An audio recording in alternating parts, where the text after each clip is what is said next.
جابوا الرسول وقولوا له يا رسول الله هم تكهر شعب غزة يا رسول الله، المسلمين خذلونا يا رسول الله،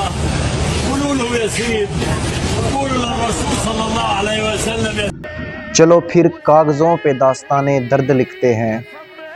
یہ زمانہ منتظر ہوگا دکھوں پہ مسکرانے کو.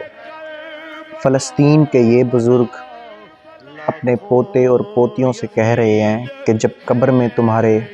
اور ہمارے رسول صلی اللہ علیہ وسلم سے ملاقات ہو تو ان سے کہنا، ان سے شکایت کرنا کہ ہمیں کاٹا گیا، ہمیں مارا گیا، ہمارے ٹکڑے ہوتے رہے،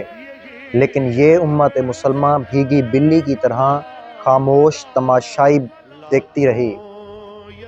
اس بات پہ مجھے وہ ویل چیئر والے سرائکی شاعر شاکر شجابادی کے الفاظ یاد آ جاتے ہیں کہ نکی چادر تان کے سو گئے، نکی چادر تان کے سو گئے، جاگن والے جان کے سو گئے، لٹن والیاں رج کے لٹیا، مالک چور پچھان کے ٹر گئے. لاکھوں یزید ہیں یہاں